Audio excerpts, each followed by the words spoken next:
नमस्कार मित्रांनो, ठरलं तर मग या मालिकेच्या आजच्या भागामध्ये मी तुम्हा सर्वांचे अगदी मनपूर्वक स्वागत करते।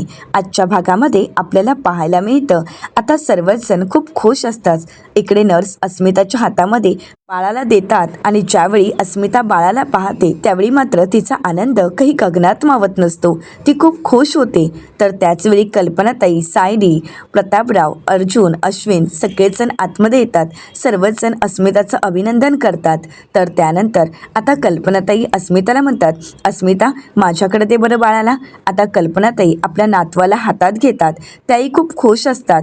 तर आता प्रतापराव अस्मिताला विचारतात, अस्मिता बाळा तू ठीक आहेस ना, तुला दमल्यासारखं वाटत नाही आहे ना? अस्मिता म्हणते, नाही बाबा थोडं वाटतंय, परंतु बाळाला पाहिल्यानंतर माझं दुखणं कुठच्या कुठे निघून गेलं आहे। आता अस्मिताचा लक्ष सचिनच्या येण्याकडे असतो। अस्मिता सचिनला सगळीकडे शोधत असते। कल्पनाताई सगळेच जण अस्मिताकडे पाहतात, परंतु कोणाला काय बोलावं काहीच कळत नाही। सायली म्हणते, अस्मिताताई तुम्ही कोणाला शोधताय आम्हाला माहीत आहे। तर अस्मिता आता सायलीला विचारते, सायली तो आलाच नाही का ग अजून? तर सायली अस्मिताला म्हणते, अस्मिताताई त्या गोष्टीचा तुम्ही आता विचार करू नका। तुमच्या आयुष्यातली सगळ्यात आनंदाची गोष्ट काय आहे? तर आज तुम्ही आई झाला आहात आणि हा क्षण तुमच्यासाठी महत्त्वाचा आहे आणि हा क्षण तुम्ही जगून घ्या, अनुभवा। त्यामुळे बाकी कुठल्याच गोष्टीचा विचार करू नका। अस्मिताला या सगळ्या गोष्टीचा खूप त्रास होत असतो। तिने सचिनची वाट पाहिलेली असते, परंतु सचिन काही आलेला नसतो। तर आता अस्मिताच्या चेहऱ्यावर हसू आणण्यासाठी अर्जुन म्हणू लागतो, हे सगळं चुकीचं आहे हा। तर सर्वजण विचारतात, काय झालंय? अर्जुन म्हणतो, किती वेळ झालं, बाळ तुमच्याचकडे आहे, मामाचा सुद्धा हक्क आहे ना? खरं तर मामाचा पहिला हक्क आहे, त्यामुळे अगोदर बाळाला माझ्याकडे द्या। सायली म्हणते, नाही नाही, बाळाला घेण्याचा पहिला हक्क मामीचाच। असं म्हणत सायली बाळाला घेते। तर अर्जुन म्हणतो, म्हणजे माझ्याकडे सगळ्यात लास्ट बाळ येणार का? तर अश्विन म्हणतो, अर्जुन अरे अजिबात काळजी करू नकोस, कारण कसं आहे ना दादा, आता घरी गेल्यानंतर या बाळाला आपल्यालाच सांभाळायचं आहे, कारण त्याची मम्मी तर डाराडोर झोपलेली असणार। तर आता अस्मिता म्हणू लागते, अश्विन अरे आता तरी नको ना?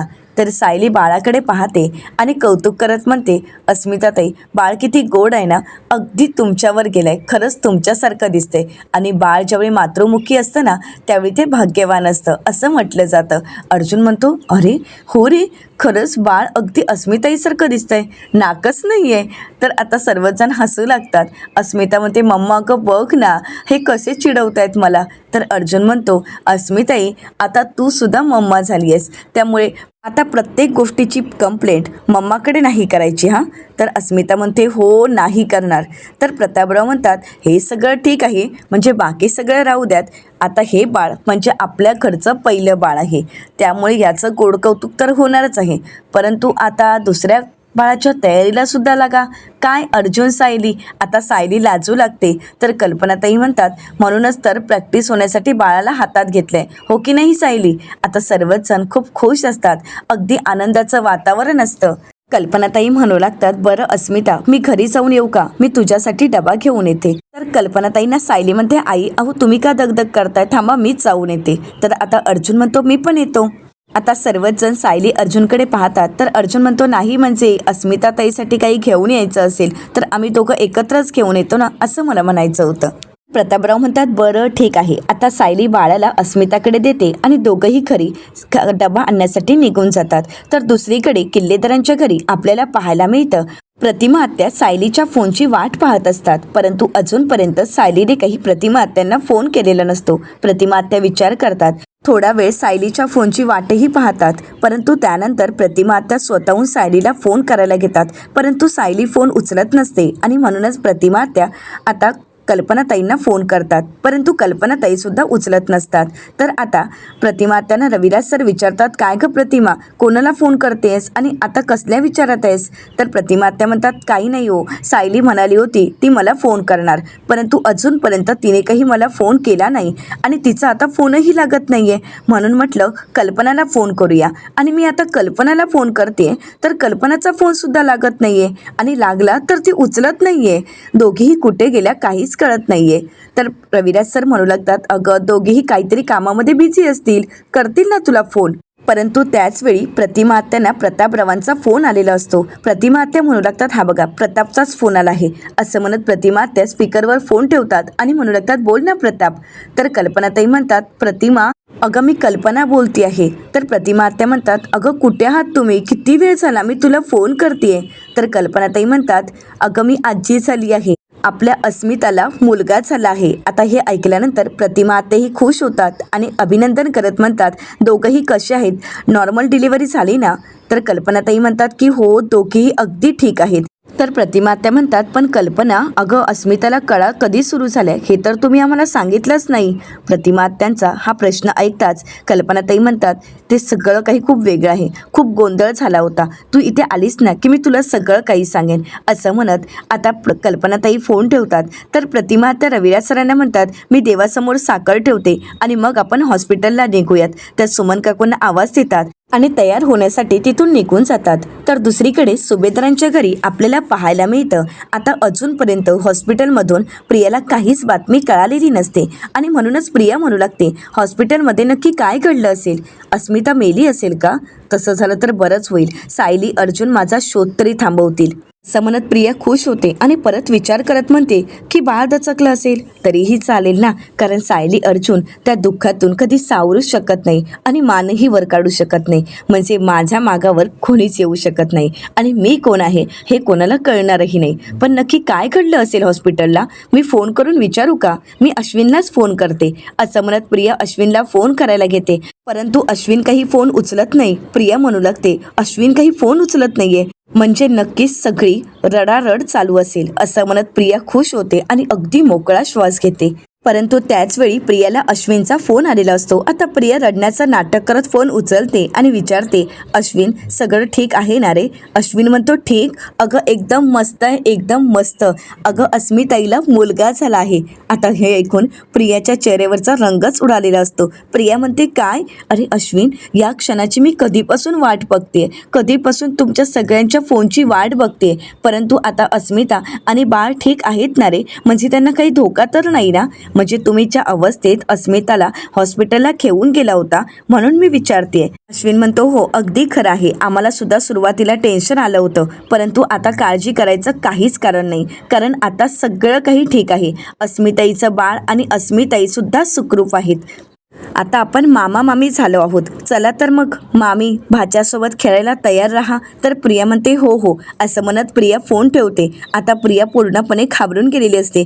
प्रिया म्हणू लागते, हे तर भरतच घडलं आहे, म्हणजे मी काय ठरवलं होतं आणि काय घडलं आहे. आता तर सायली अर्जुन खूप खुश असतील आणि जोमाने पुन्हा एकदा कामाला सुरुवात करतील आणि पुन्हा एकदा माझ्यावर लक्ष ठेवायला सज्ज होतील. आता अर्जुन आणि सायलीला माझ्याबद्दल नवीन काही सापडणार नाही याची मी कशी काळजी घेऊ, मी काय करू, या सगळ्यातून मला काहीही करून स्वतःची सुटका करून घ्यायलाच हवी, काहीतरी करायला हवं. असं म्हणत प्रिया आता पुढे काय करायचं याचा विचार करत असते.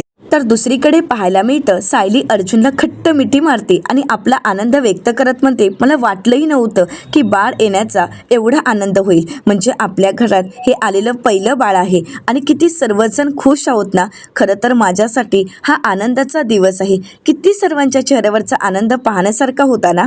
तर अर्जुन म्हणतो की हो, आनंद तर मलाही झाला आहे, परंतु टेन्शनही खूप आहे, म्हणजे एका बाळाची जबाबदारी आहे ती, आणि ती अस्मिताईला जमेल का. तर सायली म्हणते, काळजी करू नका, अस्मिताई बाळाची जबाबदारी अगदी छान पार पाडतील. अर्जुन म्हणतो की हो, असंच व्हायला हवं. मग आता आपण निघूया की इथेच अशाच गप्पा मारत राहूया. सायली म्हणते, नाही निघूया, पण काय हो, तुम्ही सचिन भाऊजींचं लोकेशन ट्रॅक केलं होतं ना, मग त्याबद्दल तुम्हाला काही कळालं की नाही. अर्जुन म्हणतो की हो, लोकेशन सापडलं होतं आणि तिथपर्यंत आम्ही गेलो सुद्धा, परंतु तो माणूस काही आम्हाला सापडला नाही. तर सायली म्हणू लागते, ही बातमी सचिन भाऊजींना सांगायला हवी ना, म्हणजे ते त्यांच्या बाळाला बघायला तरी येतील. तर अर्जुन म्हणतो, म्हणजे तुला अजूनही असंच वाटतं का. सायली म्हणते, अहो आपण अडवू शकत नाही, कारण ते बाळाचे वडील आहेत. तर अर्जुन म्हणतो, वडील, वडील नावाचा अर्थ तरी त्याला कळतोय का. जेव्हा त्याची बायको हॉस्पिटलला होती, त्याच्या बाळाला जन्म देण्यासाठी त्रास सहन करत होती, तिचा जीव कासावीस होत होता आणि ह्याची वाट पाहत होती, परंतु यावेळी मात्र हा माणूस त्याच्या गर्लफ्रेंडसोबत पुढे निघून गेला. आम्ही त्या लास्ट लोकेशनपर्यंतही पोचलोच, परंतु तो मात्र त्याच्या गर्लफ्रेंडसोबत होता. आणि याला बाप म्हणायचं आणि याला त्याच्या मुलाला दाखवायचं नाही. काहीही झालं तरी अस्मिताईवर किंवा तिच्या बाळावर मी या माणसाची सावलीसुद्धा पडू देणार नाही. आणि हा माणूस जर इथे आला ना तर मी स्वतःला सावरू शकत नाही. मी नाही स्वतःला आवरू शकत. मी त्याच्या कानाखाली मारेन. मला तर खूप त्याचा राग आला आहे. मला संताप आला आहे त्या माणसाचा. मी त्याला समोरही पाहू शकत नाही.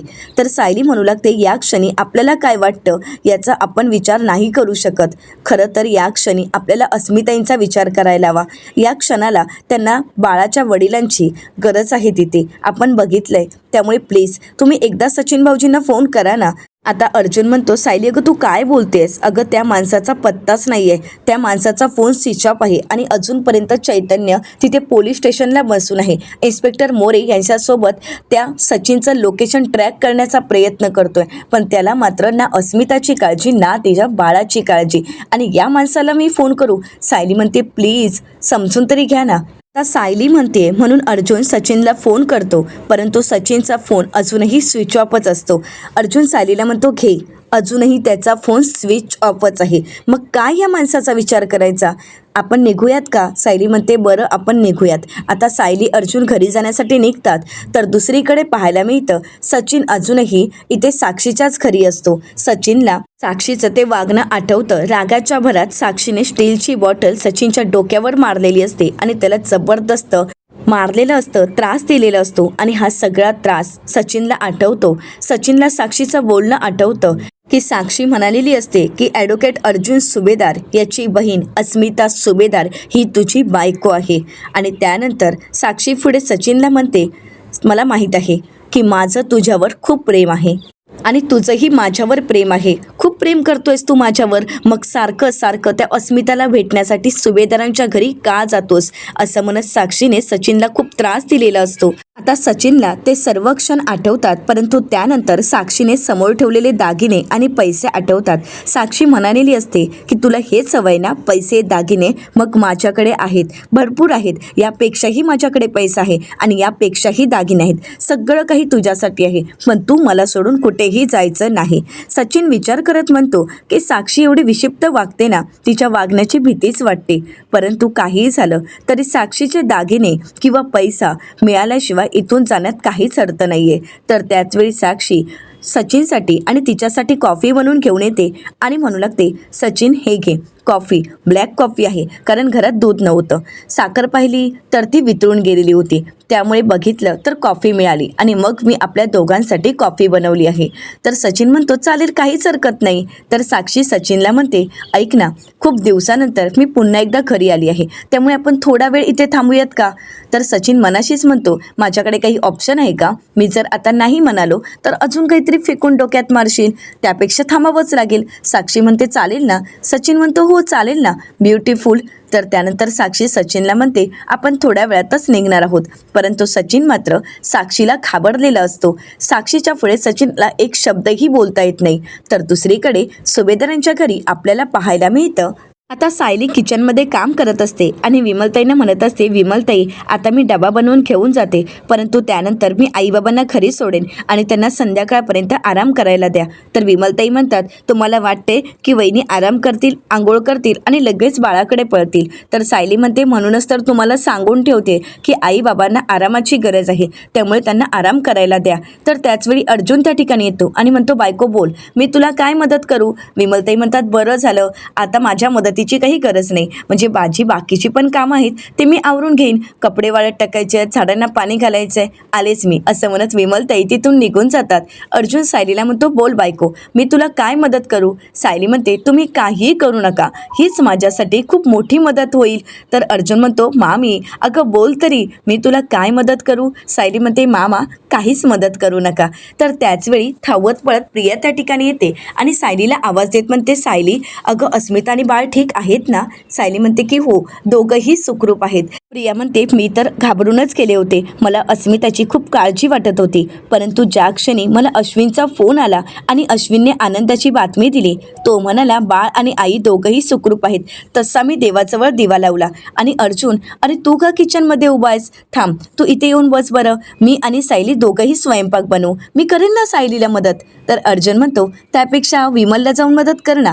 म्हणजे कपडे वाळत घालायचे आहेत, झाडांना पाणी लावायचं आहे, जा तिथे तू मदत केली तरी चालेल. तर प्रिया म्हणते अरे अर्जुन. अर्जुन म्हणतो हो, विमलला सुद्धा तुझ्या मदतीची गरज आहे, जा ना. आता मात्र प्रियाचा नाईलाज होतो आणि प्रियाला विमलच्या मदतीसाठी जावं लागतं. आता सायली अर्जुनला प्रियाची ही नाटकं चांगलीच माहीत असतात.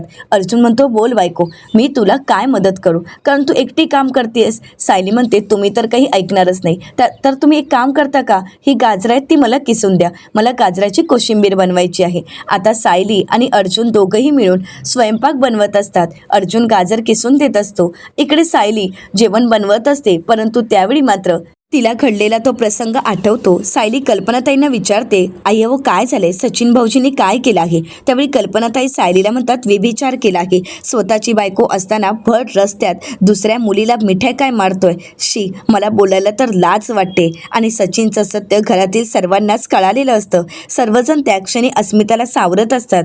परंतु ज्या क्षणी सचिन घरात येतो त्यावेळी मात्र अस्मिता सचिनची कॉलर पकडते, त्याला जा विचारत म्हणते बोल सचिन, मला उत्तर दे.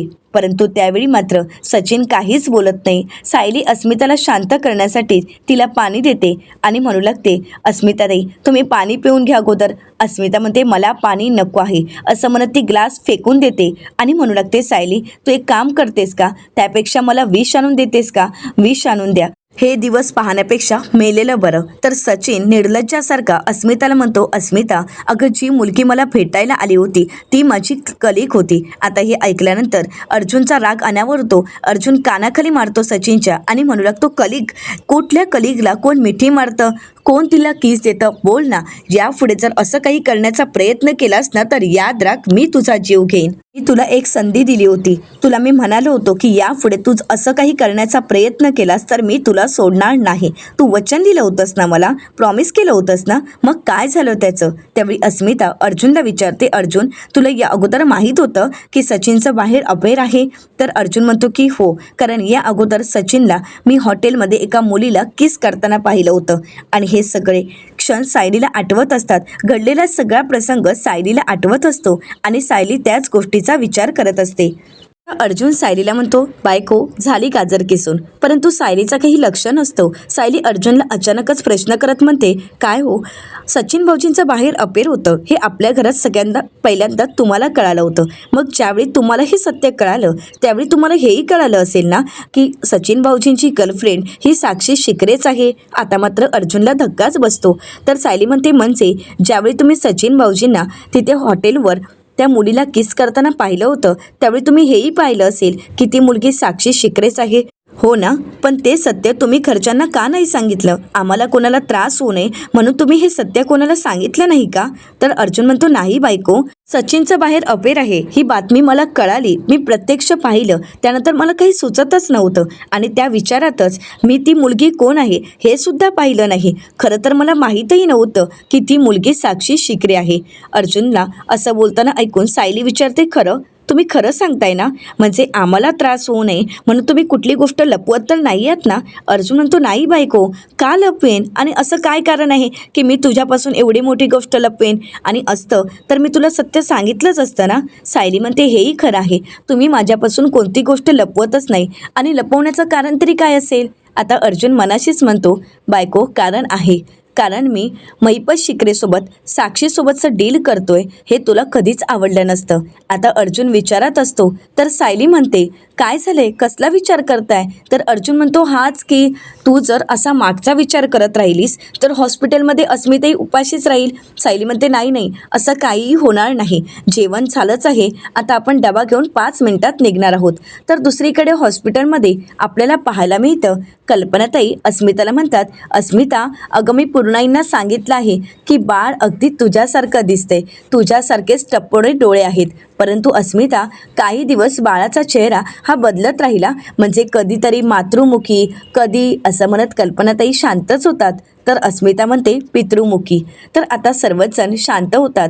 प्रतापराव म्हणू लागतात, अस्मिता तुला आराम करायचा असेल ना, तू आराम करून घे, आम्ही आहोतच इथे. अस्मिता म्हणते नाही नको, आरामाची गरज तुम्हाला आहे, त्यामुळे तुम्ही एक काम करता का, तुम्ही दोघंही घरी जा, आराम करा. सायली येतच असेल तर प्रतापराव म्हणतात नाही नको, कारण कसं आहे आम्ही घरी जरी गेलो तरी कल्पनाचा काही घरात लक्ष लागणार नाही. कल्पना परत इथेच येणार आहे. मी थोडा वेळ फॅक्टरीत जाऊन येईन, परंतु बाळ आल्यानंतर 5 मिनिटं सुद्धा राहवणार नाहीये. आम्हाला सतत बाळाकडेच पाहावत राहावंसं वाटेल. एवढं छान गोंडस आपलं बाळ आहे आणि त्याला सोडून आमचं कुठे लक्ष लागेल का? आम्हाला आमच्या नातवंडासोबत वेळ घालवायचा आहे.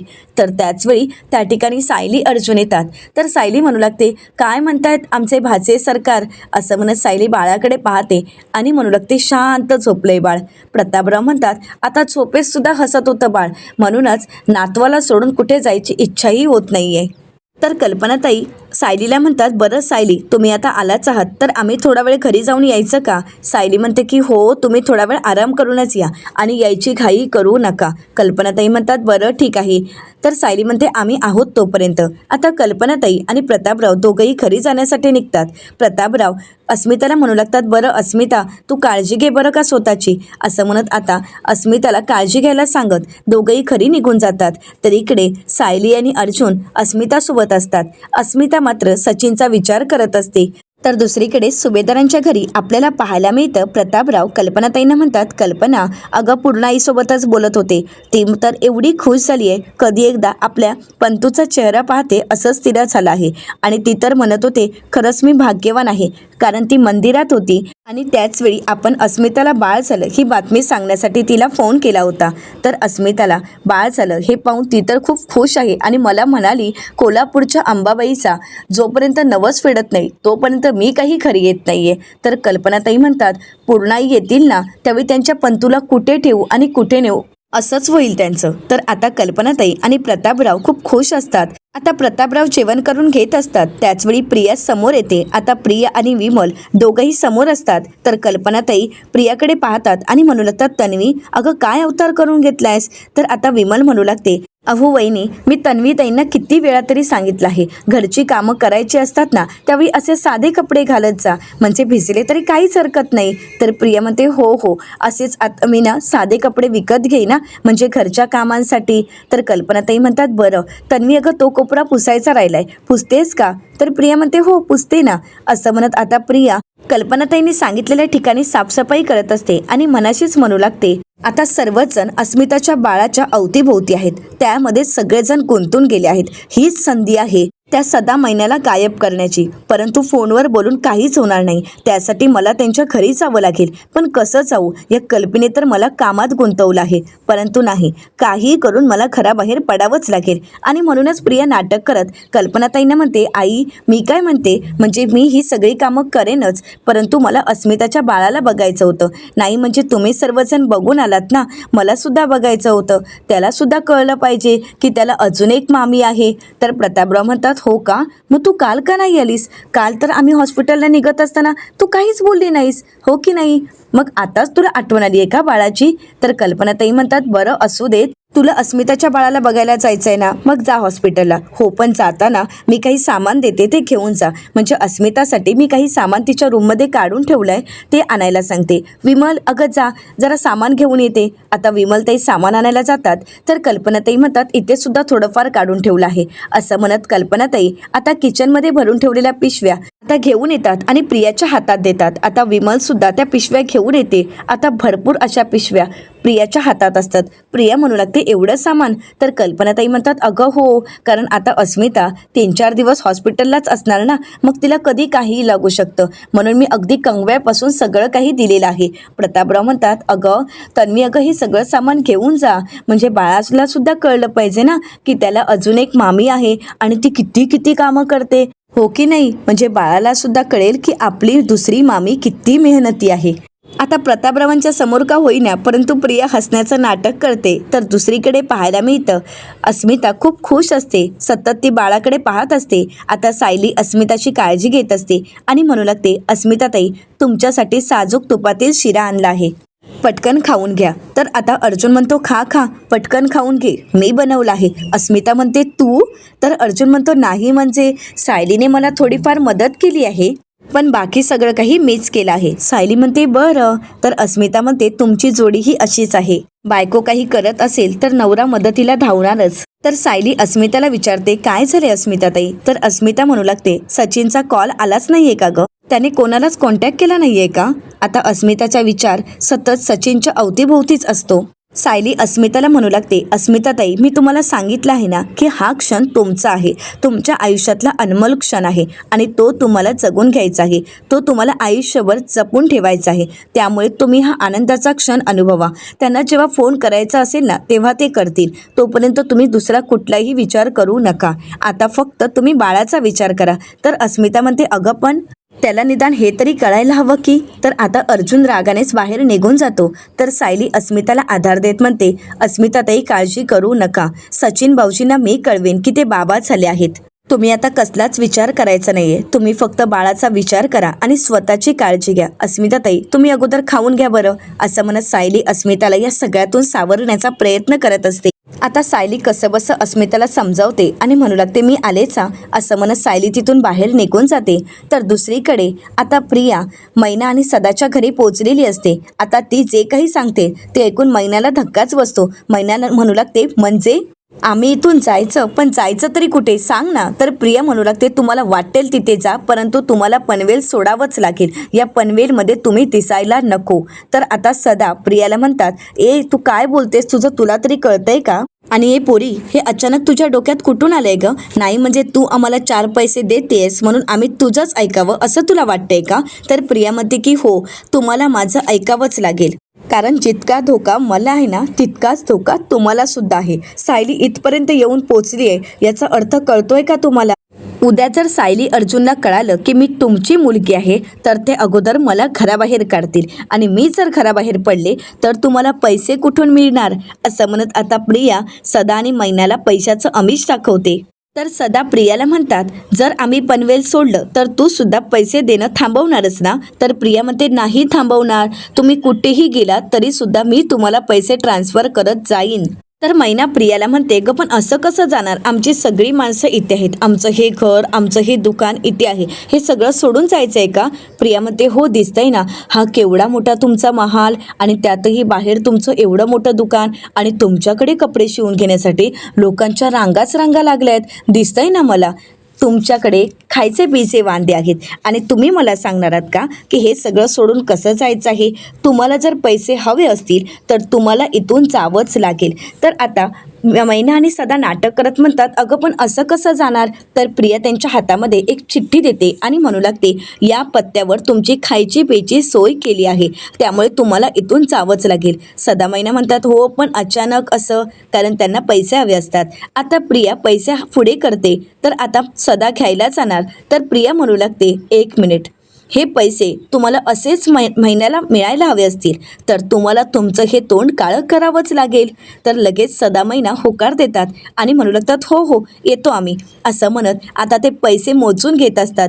प्रियाला मात्र त्या दोघांकडे पाहून खूप राग येत असतो. तर दुसरीकडे हॉस्पिटलमध्ये आपल्याला पाहायला मिळतं सायली अर्जुनला म्हणते, अहो. तर अर्जुन म्हणतो, मला तर अस्मिताईचं काही कळतच नाहीये, म्हणजे सचिनचं एवढं सत्य समोर येऊन सुद्धा ती त्याचाच विचार करते. नाही, मी हे सहन करू शकत नाही. झालं, आता आपण अस्मिताईच्या डिलिव्हरीची वाट पाहत होतो ना, मग आता डिलिव्हरी झाली आहे, सगळं काही नीट झालंय, त्यामुळे आता अस्मिताईला आपण सांगायला हवं की आता त्या माणसापासून डिवोर्स घे आणि वेगळी हो. सायली म्हणते, हे सगळं काही एका रात्रीत होतं का? मला माहीत आहे की आता सचिन भाऊजी आणि अस्मिताताई हे दोघांचाही संसार होऊ शकत नाही, परंतु आपल्याला हे सगळं काही सावकाशपणे आणि अस्मिताईंना सांभाळून करावं लागेल. मलाही कळतंय, परंतु आपल्याला अस्मिताताईंना सावरायला हवं, कारण डिलिव्हरीनंतर त्यांची नाजूक अवस्था आपण समजून घ्यायला हवी. आणि त्यातही मला हे सत्य अस्मिताताईंना सांगायचं नव्हतं. अस्मिताताई घरात नसतानाच मी हे सत्य आईबाबांना सांगायचं ठरवलं होतं. माझी सगळ्यात मोठी चूक झाली ती म्हणजे अस्मिताताईंना प्रियासोबत योगा क्लासला मी बाहेर पाठवलं. पण अचानक असं काय झालं की प्रिया त्यांना घरी घेऊन आली. तर आता अर्जुन म्हणतो 1 मिनिट, म्हणजे तू प्रियासोबत अस्मिताईला योगा क्लासला पाठवलं होतं? सायली म्हणते की हो, मी प्रियालाच अस्मिताताईंसोबत पाठवलं होतं, कारण मला हे सगळं सत्य आईबाबांना सांगायचं होतं आणि तेही अस्मिताताई घरात नसताना, आणि म्हणूनच मला प्रियाला अस्मिताताईंसोबत पाठवावं लागलं. खरं तर आईच अस्मिताताईंसोबत जाणार होत्या, परंतु विमल सुद्धा घरी नव्हती आणि मग प्रिया स्वतःच म्हणाली की मी जाते अस्मिताताईंसोबत आणि मला आईबाबांसोबत बोलायचं होतं आणि म्हणूनच मी प्रियाला जाऊ दिलं. पण मला असं घडेल असं वाटलंही नव्हतं. तर अर्जुन म्हणू लागतो 1 मिनिट, म्हणजे प्रिया अस्मिताताईला योगा क्लाससाठी बाहेर घेऊन गेली होती आणि अचानकच ती पुन्हा एकदा घरी आली आणि तेव्हा आली जेव्हा तू सचिन आणि साक्षीबद्दल सगळं सत्य सर्वांना सांगत होतीस तेव्हाच. आणि सायली, हे सगळं काही सहज घडलं असं वाटतंय तुला? तर सायली म्हणते म्हणजे प्रियाने हे सगळं काही मुद्दामून खडवून केलं असेल का? सचिन भाऊजी आणि साक्षीबद्दल सगळं अस्मिताताईंनी ऐकावं अशी प्रियाची इच्छा असेल. आता सायलीला सत्य कळालेलं असतं. तर अर्जुन म्हणतो 100%, पण मला एक गोष्ट कळत नाहीये की यामध्ये प्रियाचा काय फायदा असेल. तर सायली म्हणते एक फायदा तर नक्कीच असू शकतो. म्हणजे बघा ना, अस्मिताताईंची तब्येत बिघडली तर आपला सगळ्यांचा लक्ष अस्मिताताईकडे जाईल, कोणीही तिच्याकडे लक्ष देणार नाही, म्हणजे आपण तिचा पुढे शोध घेणार नाही असं तिला वाटलं असेल. आता या सगळ्या गोष्टीचा विचार करताच अर्जुनला खूप राग येतो. अर्जुन म्हणू लागतो म्हणजे आपला लक्ष विचलित करण्यासाठी ती अस्मिताईच्या जीवाशी खेळली आहे. अस्मिताईने हे सगळं सत्य ऐकावं यासाठी तिने तसा टाईमही मॅनेज केला. तिने एकदाही अस्मिताईच्या बाळाचा किंवा तिचा विचारही केला नाही. तर सायलीचा सुद्धा संताप होतो. सायली म्हणू लागते ही प्रिया नक्की माणूस आहे की चेटकीन आहे? अजून किती खालच्या पातीला जाऊ शकते ही. पण आता तिला जिंकू द्यायचं नाही. तिला कितीही वाटलं की ती जिंकणार आहे तरी तिला आता भ्रमात ठेवायचं आहे आणि तिचं सत्य सगळ्यांसमोर आणायचं आहे. तर आता इकडे प्रिया हॉस्पिटलला आलेली असते, परंतु त्याचवेळी प्रियाच्या हातून एक पिशवी खाली पडते आणि ती पिशवी उचलून देण्यासाठी प्रियाच्या समोरची व्यक्ती येते. ती प्रियाचा बॉयफ्रेंड असतो. आता प्रिया त्याच्याकडे पाहते आणि तिला धक्काच बसतो. प्रियाला ते क्षण आठवतात, कारण प्रिया आणि त्याचं अफेअर चालू असतं. तू प्रियाने त्याला फसवलेलं असतं. तर सँडी आता प्रियाला म्हणतो प्रिया ग तू कशी आहेस? अगं आपण किती वर्षानंतर भेटतोय, आय थिंक 2 वर्षानंतर. तर प्रिया म्हणते की हो, आपण अचानकच भेटलो आहोत की तू माझा पाठलाग करतोयस. तर सँडी म्हणू लागतो मी तुझा पाठलाग का करू?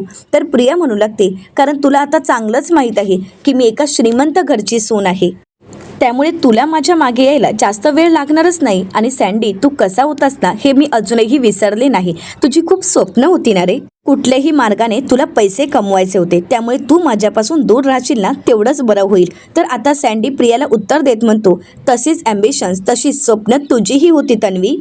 आता हा सँडी बदलला आहे. माझी स्वप्न मी मागेच ठेवली आहेत आणि आता एक इमानदारीने मी आयुष्य जगत आहे. तर प्रिया म्हणते ते काही असेल, परंतु तू आता मला तुझ्यासोबत संपर्क ठेवायचा नाही, कारण लग्न अगोदरच्या कुठल्याही फ्रेंडसोबत मला बोलायचंही नाही असं म्हणत प्रिया तिथून निघून जाते. परंतु सँडी आणि प्रिया यांच्यातील बोलणं सायलीने ऐकलेलं असतं. सायली अर्जुनला म्हणते हा तर सँडी आहे, म्हणजे आम्ही आश्रमात असताना प्रिया याच्याच बाईकवरून फिरत असायची. अर्जुन म्हणतो म्हणजे हा प्रियाचा बॉयफ्रेंड होता? तर सायली म्हणते की हो. अर्जुन म्हणतो मग तर याच्यासोबत बोलायलाच हवं, म्हणजे प्रियाबद्दल आपल्याला ज्या गोष्टी माहीत नाही त्या ह्या नक्कीच याला माहीत असतील आणि याच्याशी बोलूनच आपल्याला कळतील. चल तर मग असं म्हणत सायली अर्जुन आता सँडीसोबत बोलायचं ठरवतात. आता अर्जुन सँडीला आपली ओळख सांगतो आणि म्हणू लागतो जरा 2 मिनिटं बोलायचं होतं. आता सँडी विचार करू लागतो. तर येणाऱ्या पुढील भागामध्ये आपल्याला पाहायला मिळतं आता सँडी प्रियाचं सत्य सायली अर्जुनला सांगतो आणि म्हणू लागतो की हो, ती पहिल्यापासूनच अशी आहे. एखादा श्रीमंत मुलगा मिळाला की त्याच्यासोबत ती अशी गोड बोलते आणि त्याच्याकडून पैसे उकळते. आता सायली अर्जुनला प्रियाची एक दुसरी बाजू कळालेली असते. तर दुसरीकडे सचिन फोनवर बोलत म्हणतो की हो ना, मी करतो ना कॉल बॅक. परंतु त्याचवेळी साक्षी त्या ठिकाणी आलेली असते. आता साक्षी सचिनसाठी ब्रेकफास्ट करून येते, परंतु सचिन फोनवर बोलत आहे हे पाहून साक्षीला धक्काच बसतो. तर दुसरीकडे सायली आणि अर्जुन सदा महिन्याच्या घरी पोहोचलेले असतात, परंतु घर बंद असतं. सायली म्हणू लागते सदा महिना त्यांच्या हातात पैसे नसताना असं दुकान बंद करून जाऊ शकत नाहीत. खरं तर त्यांच्या जाण्यामागे सुद्धा प्रियाचाच हात असू शकतो. आता सायली अर्जुन सदा महिन्याचा शोध कसा घेतील हे पाहणं अतिशय रंजक ठरणार आहे. मित्रांनो, अशाच मालिकांचे नवनवीन अपडेट पाहण्यासाठी चॅनलला नक्कीच सबस्क्राईब करा.